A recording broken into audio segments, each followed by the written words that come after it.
ए भाई बगैर मैक के मैं बोल दूंगा, या तो इसे हटा दे या सही करके बुला दे। कोई नाटक किया मैक का तुमने कि जिसका कोई जवाब नहीं है। जलसा चल रहा है, कोई नाटक नहीं हो रहा है। अरे जब नहीं बजाना आता तो साफ मना कर दो, हमारा मैक जलसे के मतलब का भाई नहीं है, बात खत्म हो गई। बस बिल्कुल साफ मना कर दो, मेरा मैक जलसे का मतलब का नहीं है, मैं गानों पे डीजे बजा सकता हूं बस। जी मसला है यार, मजाक बना रखा है। मुझे अपनी आवाज पहचानने में नहीं आ रही है कि मैं ही बोल रहा हूं, कोई और बोल रहा है। और इतनी बेहतर बात इस वक्त मैं कर रहा हूं, खुदा की कसम, अगर अमल हो गया ना तो मुआशरे में फिर से कोई अय्यूबी आ जाएगा, फिर से अय्यूबी आएगा इंशाअल्लाह, फिर से आएगा। तो एकदम अजीब मसला है। अरे अल्लाह के बंदो, कभी कभी ऐसा भी तो होता है कि इम्तिहान होता है। आप यहाँ आए हैं, थोड़ी देर के लिए लाइट चली गई तो आप एकदम बेकरारी के आलम में इधर उधर भागने लगे। बैठे खामोश हो जाएं, खामोश हो जाएं। सब लोग बोलें या रसूल अल्लाह। मेरे भाइयों, कभी कभी इम्तिहान होता है, कभी कभी इम्तिहान होता है। और जो थोड़ा सा सब्र कर लेता ना, सब्र ज़रूरी है। जो थोड़ा सा सब्र कर लेता ना तो अल्लाह फरमाता वबश्शिरिस साबिरीन, सब्र करने वालों के लिए खुशखबरी है। हमारे यहाँ सब्र नहीं है। तवज्जो करें, ए बैठे हैं नौजवानों, अगर आपको जाना तो मुझे कोई शिकायत नहीं, चले जाएं। यकीन मानिए कोई शिकायत नहीं। आज 68वीं तकरीर कर रहा हूँ लगातार। आप क्या सोच रहे हो मैं भूखा हूं तुम्हें सुनाने का? आज 68वीं तकरीर है, कंटिन्यू। ये अल्लाह का फजल है, 68 दिन लगातार बुलवाना, ये उस रब का करम है। वरना भाई 3 दिन बोलना, और जिस स्केल पे जाकर मैं बोलता हूँ ना उसी स्केल पे बोलना। बरेली के डॉक्टर कम से कम ये तो जरूर कह देंगे इसे दिल्ली रेफर करो। अभी मैं नहीं बोल रहा था, और जब मैं बोला हूँ तो कहाँ से बोल रहा देख रहे हैं आप? हाँ, तो आप जरा मोहब्बत के साथ बोले सुभान अल्लाह। भाई ओरिजिनल गुलफाम आपके सामने बैठा, कोई लोकल नहीं बुलाया कमेटी वालों ने। हाँ, आप क्या समझ रहे हैं? आप सुने, और आप नहीं सुनेंगे तो मैं कल सुना दूंगा। मुझे कल जहां तकरीर करना, वहां प्यासे बैठे हैं लोग, तो आप अगर सुनना चाहते हैं, प्यास है तो सुने, वरना बहुत प्यासे हैं, मैं वहां सुना दूंगा। अब आप सुने जरा मोहब्बत के साथ, बोले सुभान अल्लाह। ऑपरेटर साहब, मैक आपका बहुत जबरदस्त है, सेटिंग की सिर्फ कमी है आपकी, कि कहाँ से सेटिंग ये मांग रहा वो आप नहीं कर पा रहे हैं। तवज्जो करें। हाँ, इसकी ना जो सीटी टैप है इसको बंद करें, बिल्कुल बंद करें, और इसका रिपीट बढ़ाएं। और ये आवाज़ में जो खुशकपन है ना, अजीब सा भोंडा आवाज़ लग रहा है, ये भोंडापन में होना चाहिए। अब बिल्कुल जहन हाजिर है ना मेरे भाइयों? मैं अर्ज़ ये कर रहा था, देखो मैं इसका मुखालिफ नहीं हूँ कि कुरान खानी नहीं होनी चाहिए, मैं इसका मुखालिफ नहीं हूँ। मैं भी कुरान खानी कराता हूँ, मेरे घर में भी कुरान खानी होती है, लेकिन तरीका बताऊंगा मैं। हम तो सुन्नी इसी बात पे पिल गए कि भाई कुरान खानी। यार एक बात बताओ, हम तो कुरान पढ़ते नहीं, जो बच्चा हाफजा कर रहा मदरसे में उसे भी तो नहीं पढ़ने देते। पूरा 11वीं का महीना जाओ, आप जाओ मदरसों में, मैं खुद पढ़ाऊं, मदरसों के हालात मुझे पता है। पूरे 11वीं के महीने किसी का सबक का पारा नहीं होता, किसी का पिछले का पारा नहीं होता। ये बैठे मौलाना लोग, इनसे पूछो। और 1 महीना अगर कुरान का सबक का पिछले का पारा ना सुनाओ, सब गोल हो जाता है। फिर हम कहते हैं वहाबियों में बड़ा पक्का हाफिज होता है। यार होगा कैसे नहीं? कुरान खानी उनके यहाँ नहीं, 11वीं उनके यहाँ नहीं, 12वीं उनके यहाँ नहीं, तीजा वहां नहीं, 10वां वहां नहीं। हमने खुद तो कभी कुरान पढ़ा नहीं जब जिंदा थे, मर गए तो अब तो कुरान का हाल ये कि तीजे तक कब्र पे बिठा रहा कुरान पढ़ो। समझ रहे हैं? तरीका ये है कुरान खानी का और कुरान पढ़ने का। कान खोल के सुनो, अगर आपको कुरान खानी कराना है मदरसे में जाओ, शरीनी लेके कहना हजरत शरीनी ये है। और ये जो फजर के बाद से बच्चे अब तक पढ़ लें ना, छुट्टी तक, ये जितना भी कुरान पढ़ लें, पिछले के पारे की शक्ल में हो, सबक की शक्ल में हो, सबक के पारे की शक्ल में हो, याद करने की शक्ल में हो, मश्क की शक्ल में, जितना भी कुरान है सब का सब जो कुरान पढ़ा हुआ है शरीन ये है, फातिहा करके मेरे फला मरने वाले के लिए साले सवाब कर दो। एक कुरान ना कई कुरानों का सवाब मिल जाएगा। बात नहीं समझ में आ रही आपके? आई कि नहीं आई? जो बच्चा तुम्हारे घर में कुरान खानी में कुरान खानी करता है उसका कोई गारंटी नहीं वो कितना सही पढ़ा गया, इसलिए कि उसका उस्ताद उसके पास नहीं बैठा है। लेकिन जो मदरसे में पढ़ता है उस्ताद डंडा लेके बैठा होता, अगर गुन्ना भी नहीं करे तो गुन्ना कराता है। देखो अब ये इनकी और कमी, सारी कमियां भी पूरी कर दो।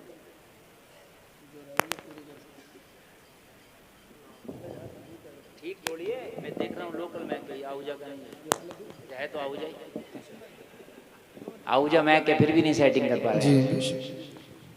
बहुत अच्छा मेरा जहन बना हुआ, मूड बना हुआ, लग रहा है मैं ना बोलूं तो मैं आपको बहुत अच्छा सुना के जाऊंगा। जितनी देर सुनोगे झूमोगे और इंशाल्लाह मर गए तो कब्र में झूमोगे इंशाल्लाह। ये चटर चटर क्यों बोल रहे आप? तो कैमरे वाली लीडर निकाल दो, चाहे कैमरे की सारी लीडर निकाल दो, मैं अच्छा बुलाओ तो। तवज्जो फरमाए भाई। तो तरीका ये होना चाहिए, जो मदरसे में बच्चा कुरान शरीफ पढ़ रहा वो अगर मद भी नहीं खींचेगा तो उस्ताद डंडा लेके बैठा है, मध्य मुत्तसिल चार अली खींच। तो यहाँ तेरे घर की कुरान खानी में कौन खिंचवा रहा है इससे? भी बात है कि नहीं है? वहां कलकला नहीं किया तो कलकला करवागा, यहाँ कौन करा रहा है तेरे घर में कलकला? बच्चा है ये तो, बात है कि नहीं है? तो तेरे घर में ही पढ़ना जरूरी नहीं है कुरान, तो जो मदरसे में पढ़ा गया वो इसाले सवाब अगर हो जाए तो वही काफी है। मदरसे में शरीनी लेकर के जाओ और जो सुबह फजर के बाद से और अब तक पढ़ा गया सबका इसाले सवाब करो तो 1 नंबर की कुरान खानी है। सुभान अल्लाह। तेरे घर में नहीं होगा।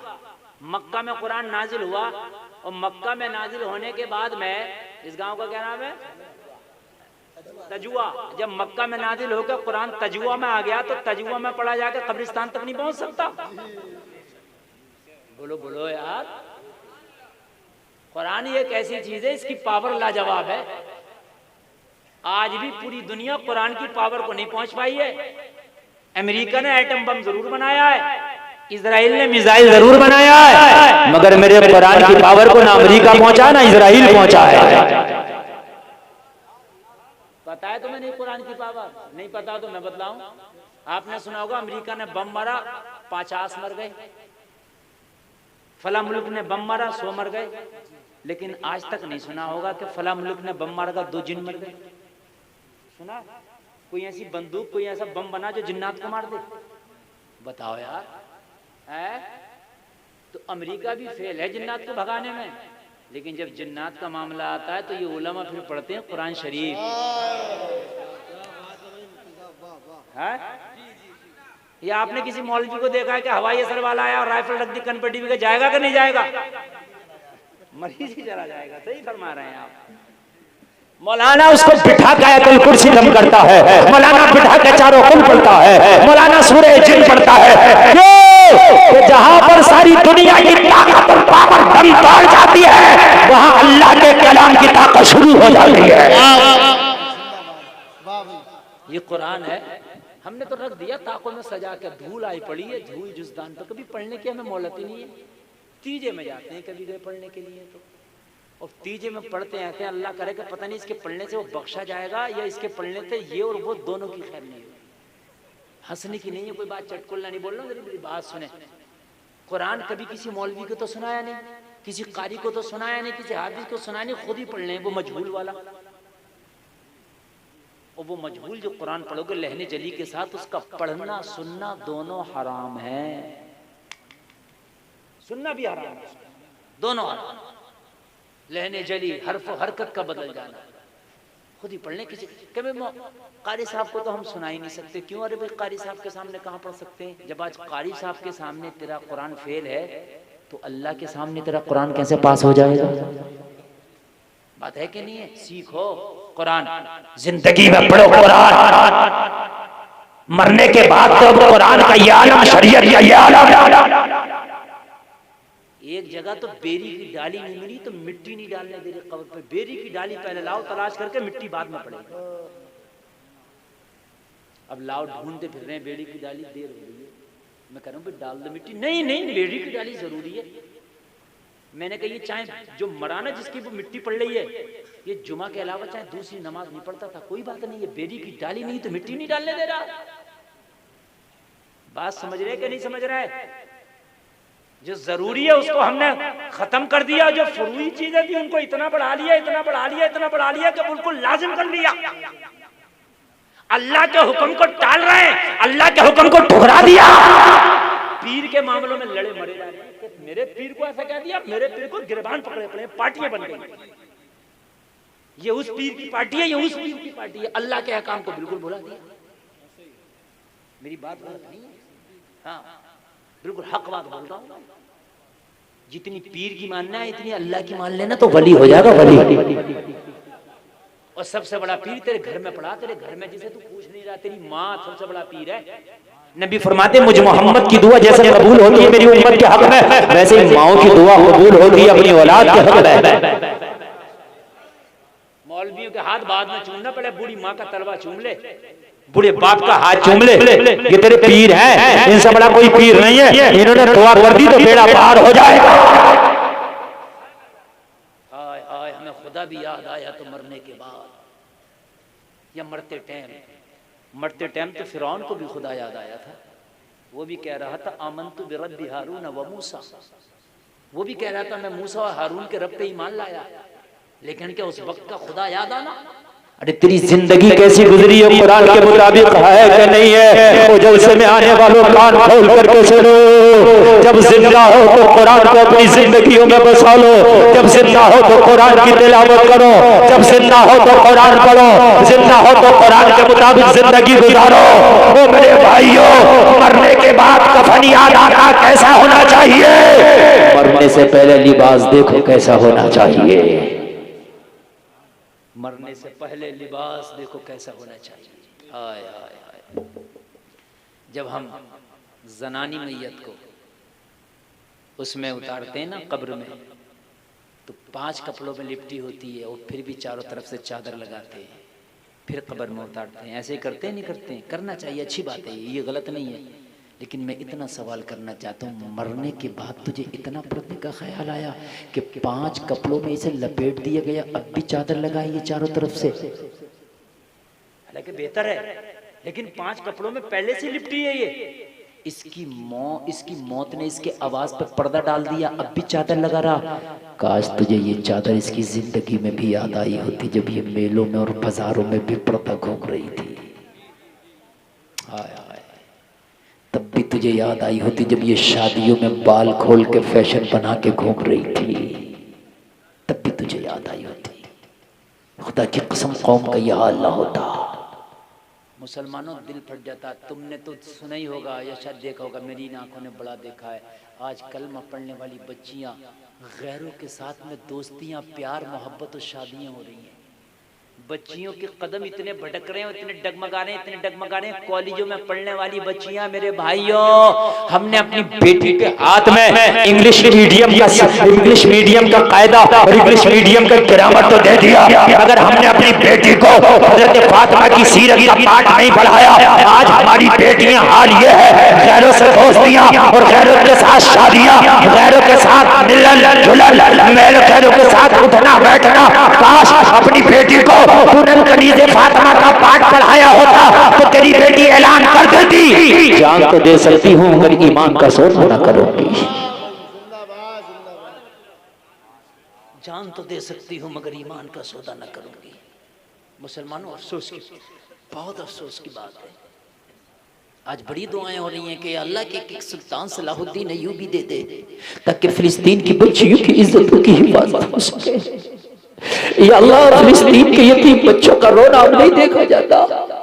फिलिस्तीन का एक बच्चा ये कह के मरा था, ए उम्मत मुस्लिमा, मैं जा रहा हूं मगर तुम्हारी शिकायत अपने अल्लाह से करूंगा। आज तुम्हें मोबाइलों से फुर्सत नहीं है, आज भी फिलिस्तीन के बच्चे उस पानी को पी रहे हैं जिससे तुम इस्तेंजा नहीं कर सकते। खुदा की कसम, बड़े बुरे हाल है। तुम कम से कम मस्जिद में जाकर उन मजलूमों के लिए यार दुआई कर दो, हो सकता है तेरी दुआएं रंग ले आए। आज दुनिया बेकरार है, या अल्लाह एक अय्यूबी भेज दे ताकि फिलिस्तीन की बच्चियों की हिफाजत हो जाए। लेकिन अय्यूबी नहीं आता, नहीं आता। ये अल्लाह फिर से कोई मोहम्मद बिन कासिम भेज दे, लेकिन नहीं आता। क्यों क्यों नहीं आता? इसलिए कि लोगों, हर जमीन में हर फल पैदा नहीं होता, हर कोक में सुल्तान सलाहुद्दीन अय्यूबी पैदा नहीं होता। ए भाई, बगैर मैक के मैं बोल दूंगा, या तो इसे हटा दे या सही करके बुला दे। वो नाटक किया मैक का तुमने कि जिसका कोई जवाब नहीं है। जलसा चल रहा है, कोई नाटक नहीं हो रहा है। अरे जब नहीं बजाना आता तो साफ मना कर दो, हमारा मैक जलसे के मतलब का भाई नहीं है, बात खत्म हो गई। बस बिल्कुल साफ मना कर दो, मेरा मैक जलसे का मतलब का नहीं है, मैं गानों पे डीजे बजा सकता हूं बस। जी मसला है यार, मजाक बना रखा है। मुझे अपनी आवाज पहचानने में नहीं आ रही है कि मैं ही बोल रहा हूं, कोई और बोल रहा है। और इतनी बेहतर बात इस वक्त मैं कर रहा हूं, खुदा की कसम, अगर अमल हो गया ना तो मुआशरे में फिर से कोई अय्यूबी आ जाएगा। फिर से अय्यूबी आएगा इंशाअल्लाह, फिर से आएगा। जलसे में आने वालों की बात बताओ। अखरोट, बादाम, पिस्ता, किशमिश ये जमीन में पैदा होते हैं, लेकिन तुम्हारे तजुआ में पैदा होता है अखरोट, बादाम, पिस्ता नहीं होता ना? मैं पूछूंगा क्यों? आप जवाब दोगे हजरत, हर जमीन में पिस्ता नहीं होता, हर जमीन में अखरोट नहीं होता। तो मैं भी कहूंगा कि हाँ, सलाहुद्दीन अय्यूबी कोक से जन्म लेता, मगर हर कोक से जन्म नहीं लेता। बेटियां मेलों में टेल रही हैं, नौजवान लड़के पीछे से सीटियां बजा रहे हैं, बाजारों में बाल खोल के घूम रही हैं, नौजवान उनके पीछे घूम रहे हैं, शादियों में मेकअप करके अपने शोहरों के सामने कंजड़ी बन के आती हैं और गैरों के सामने हूर बन के घूम रही हैं। और फिर तुम चाहो कि इनकी कोख से कोई अय्यूबी जन्म ले जा? कोई टपोरी, सटोरी, पतंगबाज, सट्टेबाज तो जन्म ले सकता है, लेकिन अय्यूबी जन्म नहीं लेगा ना। जब हर जमीन में अखरोट नहीं पैदा होता तो हर कोख में अय्यूबी नहीं आता। और तुम ये चाहो कि दुआओं से अय्यूबी हो जाए, तो ये उलमा बैठे, जिम्मेदारी से कह रहा हूं, खाली दुआओं से भी अय्यूबी नहीं आते। अगर खाली दुआओं से अय्यूबी आ जाया करे तो लो आज जलसे में गुलफाम दुआ करके जा रहा है, या अल्लाह मत भेज किसी अय्यूबी को और मत भेज किसी मोहम्मद बिन कासिम को, एक हुसैनी को भेज दे ताकि सारी यजीदियत का खात्मा फिर से हो। लेकिन क्या मेरी दुआओं से हुसैन आ जाएगा? बोलो नहीं। पूरी दुनिया के पीर फकीर बैठ जाए मुसल्ले में और दुआ करे, या अल्लाह एक हुसैन दे दे ताकि फिर से यजीदियत का खात्मा हो जाए। जवाब मिलेगा हुसैन नहीं। मैंने सवाल किया मौला क्यों नहीं? जवाब मिला हुसैन के पैदा होने के लिए फातिमा की कौम का होना जरूरी है। दूसरी फातिमा ना हो सकी, इसलिए दूसरा हुसैन नहीं हो सकता। वाह भाई, जिंदाबाद। नारे तकबीर, नारे रिसालत, मसलके आला हजरत, जश्न शुहदाए करबला, हजरत अल्लामा मुफ्ती गुलफाम रज़ा कादरी, उलमाए किराम, अराकीन कमेटी। जब बीबी माहलूल होती है तो बेटा मोइनुद्दीन होता है, बाप अबू सालेह होता है, बेटा अब्दुल कादिर होता है, मामा फरीदुद्दीन होता है, भांजा अलाउद्दीन होता है। बाप अहमद रजा होता है तो बेटा मुस्तफा रजा होता है। अरे भाई, खाली तुम अपने जमीन में बबूल बोल दो, दुआ करने बैठ जाओ कि या अल्लाह इसमें आम पैदा कर दे। नहीं, अपनी बच्चियों को सीरत फातिमा पढ़ाओ और सीरत फातिमा पढ़ा के कनीज़े फातिमा बनाओ, फिर दुआ करो या अल्लाह अब इसकी नस्ल से कोई अय्यूबी दे दे। ऐसा नहीं है, उसके खजाने में अय्यूबियों की कमी नहीं है ना, उसके खजाने में अय्यूबियों की कमी नहीं है। हाय हाय हाय, उसका खजाना बहुत वसी है, लेकिन हम नहीं ले पा रहे हैं। आज माओ ने क्या सिखाया बेटियों को? मुझे बताएं तो, माओ ने क्या सिखाया बेटियों को? सीरियल, वीडियो, मोबाइल, कार्टून, गाने, डांस। अय्यूबी कहता है कि मैं तो माँ का जब दूध पीता था ना तो मेरी माँ थपकियां दे दे के मुस्तफा का दुरूद पढ़ती थी। जोर से बोलो। जिसने कुस्तुनतुनिया को फतह किया, उस्मानियों का शहजादा, वो तुर्कों का शहजादा, नाम है उसका मोहम्मद खान सानी, जिसने दुनिया की सबसे बड़ी तोप बना के और कुस्तुनतुनिया की दीवार में शिकाफ पैदा किया था। वो मोहम्मद खान सानी कहता है कि जब मेरी माँ मुझे दूध पिलाती थी, मैं माँ की छाती से चिपक के अपनी माँ का दूध पीता था। मेरी माँ कुरान की तिलावत करती थी। उस दूध की बरकतें थी कि मैंने कुस्तुनतुनिया की फजीलों पे इस्लाम के झंडे को लहरा दिया था। कुर्बान जाए। आज तो माँ तो है ही माँ, आदि अम्मा तकिए के नीचे रखी है। आप कहोगे हजरत ये कौन सी नई बात कर रहे हो? जो बच्चा बाप से न छुपे, माँ से न छुपे, भाई से न छुपे, बहन से न छुपे, वो मोबाइल दे दो छुप जाएगा। आदि अम्मा है कि नहीं है तकिए के नीचे? आदि अम्मा से भी बड़ी है। अम्मा से ना छुप रहा है, इससे छुप रहा है। आदत डाल दी ना। हाय हाय। अय्यूबी कहता है मेरी माँ तो थपकियां भी देती थी तो ये कहती थी तुम सो जाओ या मुस्तफा, कहते कहते खुले आँख सल्ले अला, कहते कहते। और जब बेटियां ये जवान होती हैं ना, ये बेटियां तो जवान होके कहती हैं दाढ़ी वाला नहीं चलेगा, कुर्ता पैजामे वाला नहीं चलेगा, टोपी वाला नहीं चलेगा। कौन चलेगा? वो बदमाश चलेगा जो ठेलों पे खड़े होकर गोलगप्पे खिलाए, वो चलेगा जो चाउमीन के ठेलों पे घुमाए, वो चलेगा जो नैनीताल की पहाड़ियों पे घुमाए। अजीब मसले हैं मेरे भाइयों, अजीब मसले हैं। शरीयत कह रही है कि जब लड़की के लिए दामाद देखने चलो तो दीनदार देखो। इंशाअल्लाह मुकदमे नहीं चलेंगे, कचहरियों में कोर्टों में मामले नहीं चलेंगे। सुभान अल्लाह बोलो। अभी एक निकाह ऐसा भी हुआ मेरी नजर में, लड़की बड़ी नेक थी, लड़का था तो आम, मगर उसके जहन में पता नहीं किसी जलसे में फंस गई है, किसी मौलवी की बात सुनकर फंस गई। बोला लड़की नेक करूंगा चाहे जहेज के नाम पे प्याला ना मिले। उसने किसी आलिमा लड़की के पास रिश्ता भेज कर रिश्ता करा दिया। लड़का अवामुन्नास में से, लड़की आलिमा। रिश्ता हो गया, बारात आ गई। जब निकाह का वक्त करीब आया, लड़की से इज़्ज़त लेने के लिए 2 गवाह और 1 वकील पहुंचा। तो लड़की ने कहा लड़के से कहो कि वो मेरा मेहर भी अदा करेगा कि नहीं। लड़के से पूछ के तो कहने लगा भाई दूंगा मेहर। तो लड़की से कहा कि ये बता मेहर क्या हो? तो कहा मेहर तो वो रकम के एतबार से देना चाहे तो वो जो चाहे वो, अगर वो 3000 भी दे देगा तो मैं मेहर मान लूंगा, लेकिन मेरी तरफ से एक शर्त है। कहने लगी क्या? क्या? लड़के से पूछो पहले मानेगा कि नहीं, अगर नहीं माने तो बारात वापस ले जाए।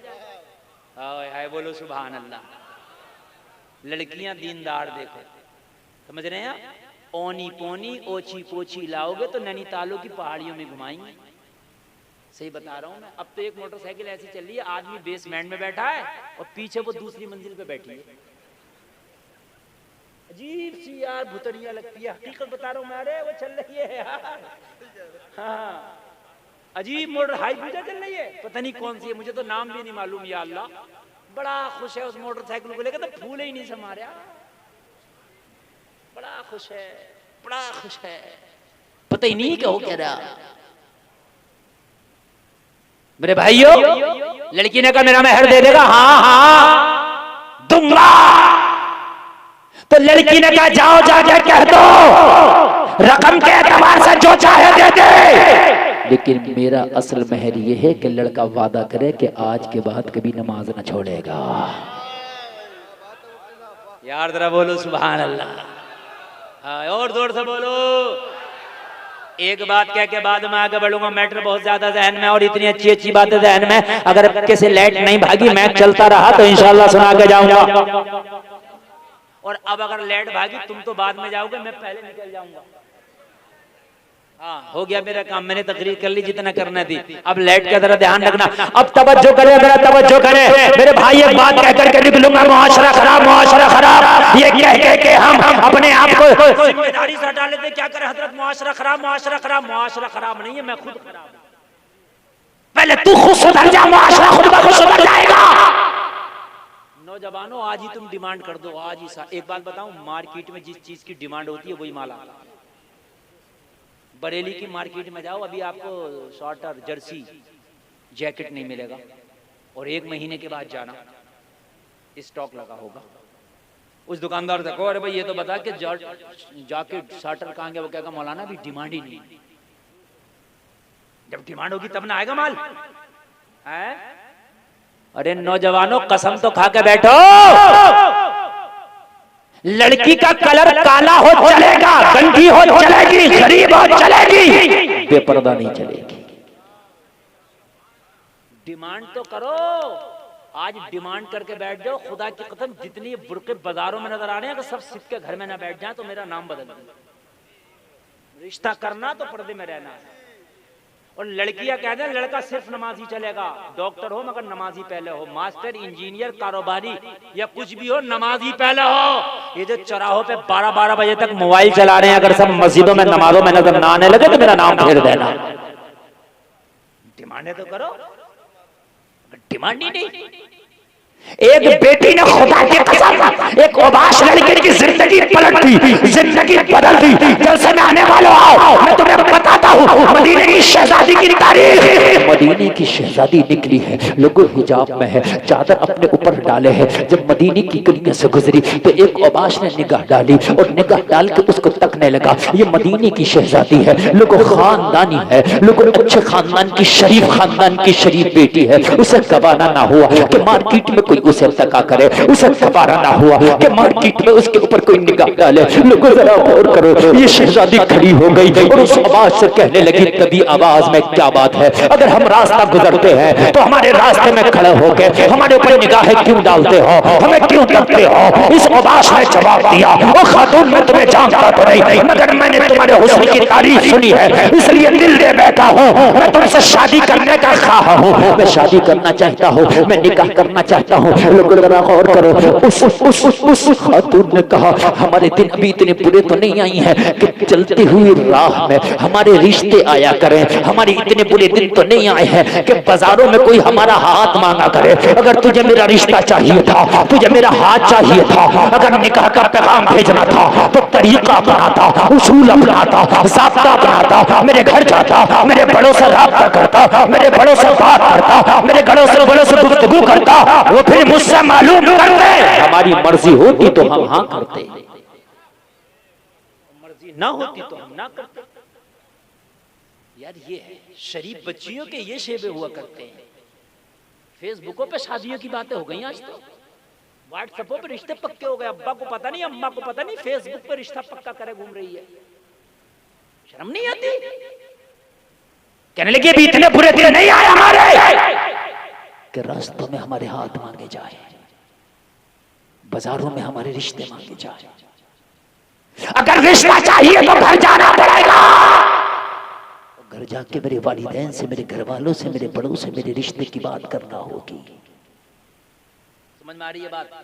और एक मसला बता दूं यहाँ, जैसे लड़के का रिश्ता करते तो लड़के की मर्जी मालूम करते, ऐसी बेटी का रिश्ता करा करो तो बेटी की भी मर्जी मालूम कर लिया करो। अक्सर बेटी से नहीं पूछा जाता कि बेटी तेरा रिश्ता वहां करना चाहते हैं कि तेरी मर्जी है कि नहीं है। शरीयत में दोनों का बराबर का हक रखा है। जैसे निकाह में दोनों से इज़्न लिया जाता है, वैसे ही रिश्ता करने में भी बेटी की मर्जी टटोलो कि बेटी फला लड़के से फला खानदान में तुम्हारा रिश्ता करना चाहते हैं, क्या आप राजी हो? बेटी राजी हो तो रिश्ते की बात करो, इसमें बुराई नहीं है, बल्कि ये मसले की असल।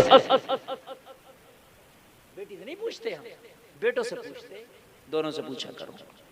कहने लगी भी इतने बुरे दिन नहीं आए कि हमारे बाजारों में और मार्केटों में रिश्ते आया करें। कहने लगा खातून तरीका बता क्या है, मुझे करना क्या होगा? मैं तेरा हाथ चाहता हूँ, तेरा रिश्ता चाहता हूँ। लड़की ने जवाब दिया, अगर मेरा रिश्ता चाहता है ना तो तुझे मेरी एक शर्त मानना पड़ेगी। सुभान अल्लाह। कहने लगा तेरे रिश्ते के लिए एक नहीं, अगर 100 शर्तें भी रखे तो मानने तैयार हूं, मैं तुझी से शादी करूंगा। लड़की नेक है, कनीज़े फातिमा है, इसे पता है ये बीमार है। बीमारी दो तरह की होती है, कि जिस्मानी बीमारी, एक रूहानी बीमारी। जिस्मानी बीमारी का इलाज डॉक्टर करता है, रूहानी बीमारी का इलाज अल्लाह वाला करता है। लड़की को पता चल गया दिल की बीमारी लग गई है। लड़की ने कहा एक काम करना पड़ेगा। बोला क्या? कहने लगी मस्जिद नबवी में पहली सफ में खड़े होके उमर के पीछे 40 दिन तक बाजमात नमाज पढ़ना पड़ेगी। जरा जोर से बोले। 40 दिन तक बाजमात पहली सफ में खड़े होके उमर के पीछे जलसे में आने वाले। कुरान कहता है इन्ना सलात तनहा अनिल फहशाई वल मुनकर। कुरान कहता बेशक नमाज में हयाई और बुरी बातों से रोक देती है।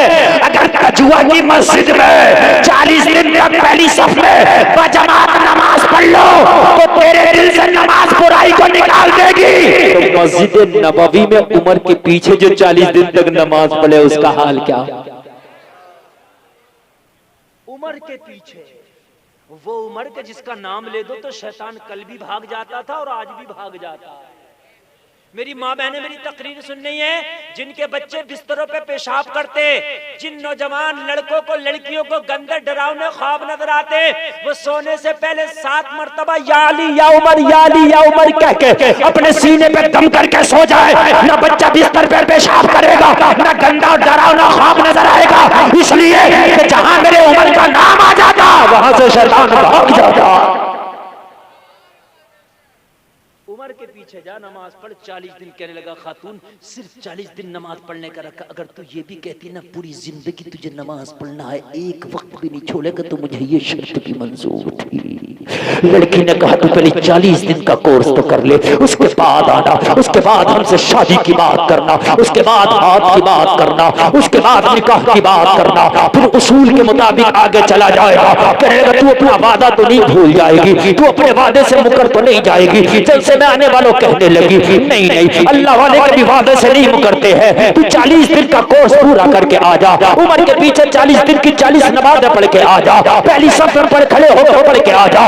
उसके बाद हाथ मांगना, उसके बाद बात करना, फिर शादी की बात होगी। वो जलसे में आने वाले जरा गौर करो। आज गुलफाम ये टैबलेट ये नुस्खा तुम्हें भी दे करके जा रहा है।